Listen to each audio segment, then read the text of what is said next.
வணக்கம் மக்களே, welcome to Narmi tax. இன்னைக்கு நம்ம என்ன பார்க்க போறோம்னா, எல்லாம் அவன் செயல் என்பது சரிதானா? எல்லாம் அவன் செயல் என்றால் மனிதர்களாகிய நமது முயற்சி அவசியம்தானா? இதற்கு உண்டான பதிலை ஏற்கனவே நமது முன்னோர்களும் பெரியோர்களும் தங்கள் அனுபவத்தின் வாயிலாக சொல்லிவிட்டுத்தான் சென்றுள்ளார்கள். முயற்சி திருவினையாக்கும். சரி, நமது முயற்சியை முடக்குவது எது? சோம்பல்தான். இது பழக்கத்தினால் வருவது. முயற்சி இருந்தால் இதையும் மூலையில் தள்ளிவிடலாம். அடுத்து வீணான கவலை, வேண்டாத மனக்குழப்பம், அனாவசியமான கற்பனை, அவசியமற்ற பயம். என்றோ நிகழப்போகிற ஒரு சம்பவத்தை இப்போதே கற்பனை பண்ணிக்கொண்டு, ஐயோ அது அப்படி ஆகிவிட்டால் என்ன செய்வது, இப்படி ஆகிவிடுமோ என்று அவசியமில்லாத ஒரு குழப்பத்தோடு புழுங்குகிற மனதிலே கவலை நிரந்தரமாக குடியேறுகிறது. கவலை அதிகரிக்க அதிகரிக்க அவசியமற்ற பயமும் வந்துவிடுகின்றது. பயம் வந்துவிட்டால் எல்லாம் பாழாகிவிடும். நம்முடைய சக்திமிக்க ஆற்றலையும் அறிவையும் குலைத்து மதிப்பையும் புனிதத்துவத்தையும் பாழாக்கும் ஒரே ஆயுதம் பயம்தான். பயத்தை நம் மனதிலிருந்து அகற்ற வேண்டும் என்கிறார் ஹில் எனும் அறிஞர். பயம் உள்ளத்தில் இருக்கின்ற போது மனோநலம் பாதிக்கப்படுகின்ற போது உடல் நலமும் பாதிக்கப்படுகின்றது. சரி, இதற்கு பரிகாரம் என்ன? மனோதிடம் வேண்டும். வருவது வரட்டும் என்கிற துணிச்சல் வேண்டும். நாம் செய்த ஒரு காரியத்தினால் அல்லது செய்யப்போகிற ஒரு காரியத்தினால் மிக மோசமான ஓர் விளைவு வந்தாலும் வந்துவிடலாம் என்று நினைப்பதற்கு இடமிருக்கின்றது என வைத்துக்கொள்வோம்.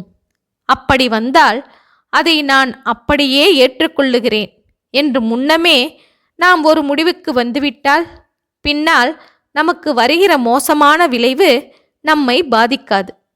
எந்த ஒரு காரியத்தில் ஆகட்டும், பின்னால் வரும் எந்த விளைவையும் முன்கூட்டியே ஏற்றுக்கொள்ள தயாராகிவிடும் மனதை எப்படிப்பட்ட மோசமான விளைவும் பாதிப்பதில்லை என்கின்றனர் அனுபவசாலிகள். இப்படிப்பட்ட ஒரு மனோபாவத்தை பழக்கத்தில் கொண்டு பின்னர் நாம் உயர்ந்த லட்சியத்தை மனதில் தேக்கியவராக இருப்போம். அதற்கு முயற்சி செய்பவராக இருப்போம். இறுதியில் வெற்றியும் பெறுவோம். சரி, இதற்கும் பயிற்சி தேவை, முயற்சியும் தேவை. பொதுவாக உன்னையே அடக்கியாழ பழகு, உலகு உன்வசமாகும். முடிந்ததை செய்துவிட்டால் அதுவே எல்லாவற்றிலும் சிறந்தது என்பன போன்ற வாசகங்கள் இருக்குமல்லவா? முயற்சி முயற்சி என்று சொல்லிக்கொண்டு நாளெல்லாம் ரோட்டில் நடந்து திரிந்து கொண்டிருந்தால் பலன் வந்துவிடுமா? முயற்சி என்பது ஓர் லட்சியத்தின் அடிப்படையில் அமைய வேண்டும். சின்ன சின்ன எறும்புகள் கூட ஓர் லட்சியத்தின் அடிப்படையிலேதான் வரிசை வரிசையாக செல்லுகின்றது. பசுமாடு கூட ஒரு லட்சியத்தின் அடிப்படையில் தான் பால் சுரக்கின்றது. சிலந்தி வலை பின்னுவது கூட ஒரு லட்சியத்தோடு தான். இவையே இப்படியெனில் மனிதர்களாக பிறந்த நாம் லட்சியம் எதுவுமின்றி வீணே காலம் கழிக்கலாமா? லட்சியத்தோடு ஈடுபடுகிற முயற்சிக்கு முதல் படி திறமையான திட்டம். அடுத்து அதை நிறைவேற்றுவதற்கு உண்டான துணிவு. இதை எத்தனை முறை வலியுறுத்தி சொன்னாலும் தப்பில்லை.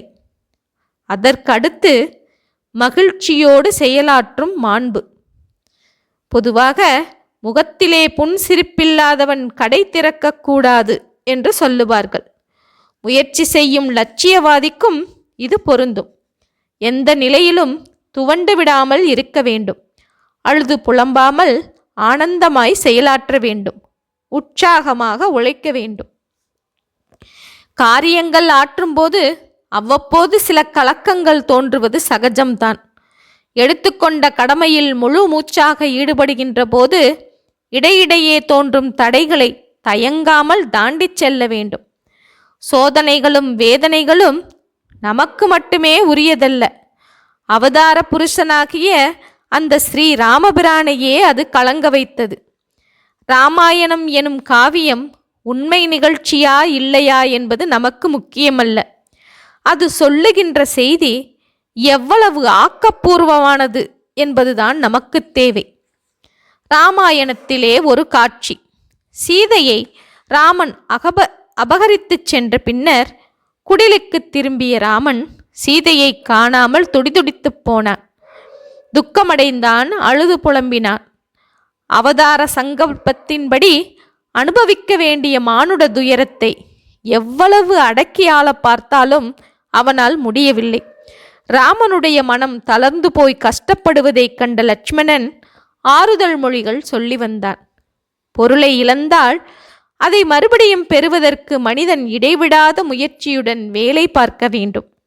நம்முடைய அன்பே நமக்கு விரோதியாக போகிறது. அன்பினால் மனம் சோகத்தில் சிக்கி அலைந்து தளர்ச்சி அடைந்து முயற்சியை தடுத்து விடுகின்றது. அண்ணா, உனக்கு நான் சொல்ல வேண்டுமா? உற்சாகமே மனிதனுக்கு முக்கிய சாதனம். சோகத்தையும் அது உண்டாக்கும் பற்றையும் மறந்து உற்சாகத்தை மேற்கொண்டு நாம் அன்னியை தேடும் முயற்சியை செய்வோமாக. தைரியம் கொண்டு சோகத்தை தள்ளிவிடுவாய் என்று லட்சுமணனுடைய மொழிகள் அவனுக்கு கடமையை நினைவுபடுத்தியது. இழந்ததை அடைய முயற்சியினை மேற்கொண்டான் ராமன். இறுதியில் வெற்றியும் பெற்றான். ஒரு சமயம் வானொலியில் ஒரு சிறப்பான கருத்து இருந்தது. அதாவது, மனிதன் வாழ்நாளில் இழக்கக்கூடாதது என்று பார்த்தால் ஒரு 3 விஷயம் இருக்கின்றது. பொது வாழ்வு என்றால் பதவியை இழக்கக்கூடாது. தனிப்பட்ட வாழ்வில் மனைவியை இழக்கக்கூடாது. நடைமுறை வாழ்வில் செல்வத்தை இழக்கக்கூடாது என்று சொன்னார்கள். ஆனால் ராமன் இந்த 3ஐயும் இழந்தான். இதனால் எண்ணிறந்த வேதனைகளையும் அடைந்தான், அவமானத்திற்கும் ஆளானான். ஆனாலும் இழந்ததை அடைய பொறுமையோடும் விவேகத்தோடும் முயற்சிகளை மேற்கொண்டான். இறுதியில் 3ஐயும் திரும்ப அடைந்தான். ஆகவே அவதார பிறவிக்கே இப்படியெனில் மானுட பிறவிக்கு சோதனைகளும் வேதனைகளும் தவிர்க்க முடியாததுதானே. இழப்புகள் நேர்வது இயற்கை. சோதனைகளை எதிர்கொண்டு இழப்புகளை ஈடு செய்ய தேவையானது முயற்சி. இயற்கை வகுத்த விதியின்படி இயங்குவது உலகியல் வாழ்க்கை. விதியின் பயனாய் ஏற்படும் துன்பங்களை மாற்றி இன்ப வழி காண்பதற்கு அதே இயற்கை நமக்கு மதியையும் கொடுத்துள்ளது. அதை முறையாக பயன்படுத்தி முயற்சிகளை மேற்கொண்டால் விதியை கூட மாற்றி அமைக்கலாம் என்பது ஆன்றோர் வாக்கு. தளராது முயற்சிப்பவர் ஊழையும் உட்பக்கம் காண்பர் என்று சொல்லுவார்கள். சில பெரியோர்களின் வாழ்க்கையையும் பார்த்தால் வழக்கறிஞராக வரவேண்டிய காந்தியடிகள் மகாத்மா ஆனது எப்படி? விறகு வெட்டியான ஆப்ரஹாம் லிங்கன் அமெரிக்க நாட்டின் ஜனாதிபதியாக ஆனது எப்படி? இப்படியெல்லாம் சிந்தித்து பார்த்தால் நமது வாழ்க்கையிலும் அனுபவபூர்வமாக சில விஷயங்களை நாம் உணர்ந்து கொள்ளலாம். அதற்கு தேவை என்ன? முயற்சிதான். முயற்சிதான் வெற்றிக்கு வழி. ஓகே மக்களே, மீண்டும் இது போன்ற ஒரு செய்தியுடன் சந்திப்போம். நன்றி, வணக்கம்.